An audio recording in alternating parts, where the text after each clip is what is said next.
ফের পন্থ ঝড়, ঘরের মাঠে গুজরাটকে হারালো দিল্লি। কাজে এলো না রশিদ খানের লড়াই। ভিডিও শুরু করার আগে আমাদের চ্যানেলটি সাবস্ক্রাইব করে, ভিডিওটিতে লাইক শেয়ার কমেন্ট করে আমাদের সাথেই থাকুন। 8 উইকেট হারিয়ে ধুঁকছে দল, তবু শেষ বল পর্যন্ত দাঁতে দাঁত চেপে লড়াই। কিন্তু জলে গেল রশিদ খানের দুরন্ত ক্যামিও। অধিনায়ক ঋষভ পন্থের দাপুটে ইনিংসে ভর করে গুজরাট টাইটান্সকে হারালো দিল্লি ক্যাপিটালস। চলতি আইপিএলে দুবারই দিল্লির কাছে ধরাশায়ী হল শুভমান গিলের গুজরাট। দুই দলের গত সাক্ষাতে মাত্র 89 রানে গুটিয়ে গিয়েছিল শুভমান গিলের দল। বুধবার সেই হারের মধুর প্রতিশোধ নেওয়ার সুযোগ ছিল গুজরাটের কাছে। দিল্লিতে টস জিতে বোলিংয়ের সিদ্ধান্ত নেন শুভমান। মাত্র 44 রানে 3 উইকেট খুইয়ে ঘরের মাঠেই বিপাকে পড়ে গিয়েছিল দিল্লি।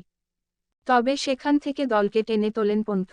মাত্র 43 বলে 88 রানের ক্যাপ্টেন্স নক আসে তার ব্যাট থেকে। তাই এই ইনিংসের পর হয়তো বা বিশ্বকাপ স্কোয়াডে জায়গা নিশ্চিত করে ফেলেছেন। এত দিন নির্বাচকদের নাকানি চোবানি খেয়ে দিয়েছিল এই উইকেট কিপারের জায়গায় কাকে দলে নিবে। আশা করা যায় এবার আর বেশি কিছু ভাবতে হবে না। এদিন ঋষভের সাথে ক্রিজের উল্টো দিকে 66 রান করেন অক্ষর প্যাটেল।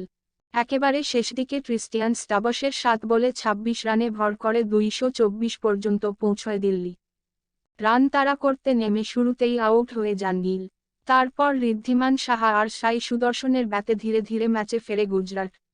65 রান করেন সুদর্শন। তারপর 23 বলে 55 রানের ইনিংস খেলে জয়ের আশা বাঁচিয়ে রেখেছিলেন ডেভিড মিলারও। কিন্তু পরপর উইকেট হারিয়ে ম্যাচ থেকে ক্রমশ মুছে যেতে থাকে গুজরাট। শেষের 3 ওভারে অবশ্য মরিয়া চেষ্টা করেছিলেন ব্যাটার রশিদ খান। 11 বলে 21 রান করেও অবশ্য ম্যাচ জেতাতে পারেননি। মাত্র 4 রানে ম্যাচ জিতে জয়ের সরণিতে ফিরল দিল্লি। প্লে অফ গুজরাট ক্রমশ কঠিন করে ফেলছে।